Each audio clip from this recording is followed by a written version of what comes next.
Oh my gulay, wala ko masakyan. So,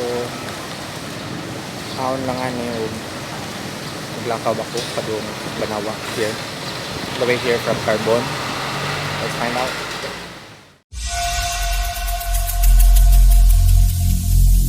Every single day, I'm gonna make something great. That's my way. Every single day. So we're just a few hours away from the enhanced community quarantine and taking advantage of the window that I have for just about few hours. I think it's already 1 hour na lang gilay kasi. So naputri sa Carbon na malit ko ito mga gulay, specifically itong mga green stock cucumber, carrots, kalsad ko, lettuce, tapos squash, and other spices. Lisod na kaayo isakay pa ulo, and I'm just here waiting outside USJR campus para makasakay sa jeep. And ito siya kay lesser jeepneys ang Buagi, lesser public transportation kaya suspended siya starting 12 noon. So I don't know how will this play out if worst comes to worst. I have to walk all the way to Banawa. Bit may pila kang kilo ng pinuntura. But I guess naka-discard na tagamay while waiting here. So I'll update you guys kung makasakay na ko.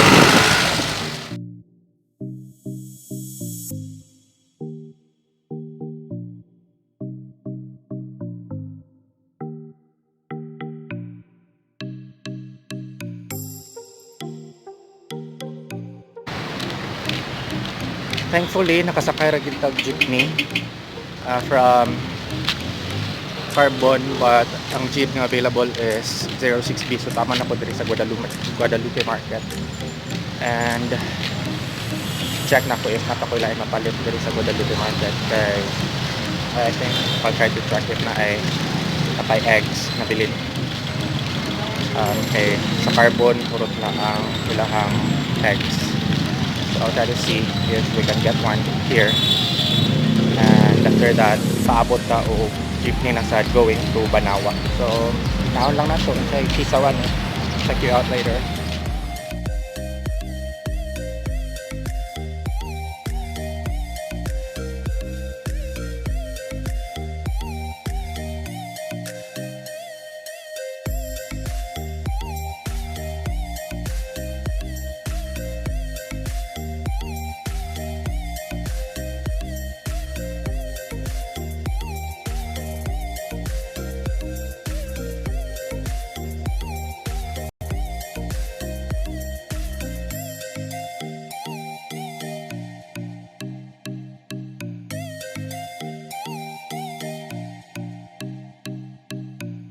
So I just got off from a motorcycle taxi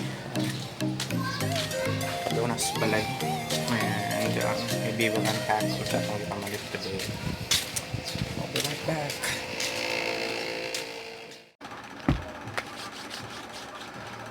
Okay, so kaabot na Padres Balay, and let's unpack ang atong mga napalit today.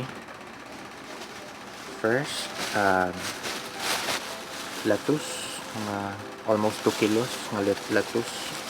This is worth 120 pesos. So at least makasalad-salad gihapon ta. And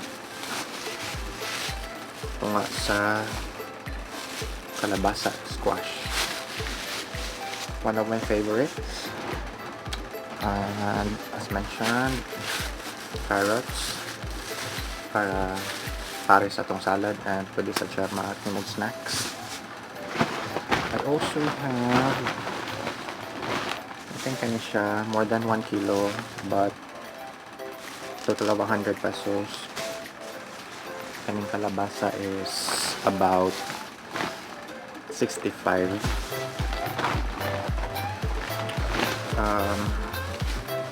Cucumber 50 pesos per kilo, 2 ka kilo, so 100 pesos. I think this is enough.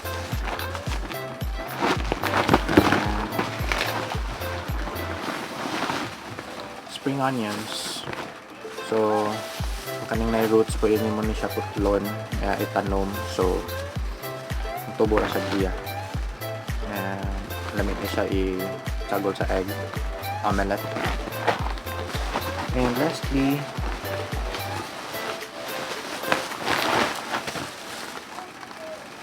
saging nga saba, pwede dong agon or maog pinatamis if kuha na siya overripe. So I think this is good for 2 weeks probably, aside from initial na itong nakumpra the other day or gahapon yesterday. We have this in addition, and again open pa man gihapon ang mga supermarkets, so we don't have to worry about mga shortages sa pagkaon. And anyway, Rostans is just a walking distance, so we have supplies, and dol rasad ang 1 Pavilion Mall for the supermarket, and Guadalupe wet market. I guess we're all safe or kakaon nagigihapon ta. Wala kang hassle lang. Basically, wala ko na problema sa pagkaon, supply sa food, but ang hasulan lang nako is wala na public transportation. So, na siya. You have to walk all the way through, kay bawal sad mag-angkas or bawal mag backride sa motorcycle. So, this is the reason why I have to stock up, kay para convenient siya at least in the next 2 or 3 weeks. Hindi na akong problema sa akong kanon. And anyway, napaman sa mga sari-sari store all around the neighborhood. So, na siya. Right now, it's just about 30 minutes before the enhanced community quarantine ma-implement, and so we're just in time nga nakaabot tayo sa balay. And so I hope you're all safe and you've stocked up your supplies of food for the next few weeks or so, or months if you have enough. And I guess it's time for me maligo. I've been sweaty all over, and of course para tanggal whatever contaminants we have all over. And I guess that's it for now. So thank you so much for tuning in, and if you like or agree with this video, give it a thumbs up, and don't forget to subscribe to my channel. And let's stay at home and keep safe. Bye.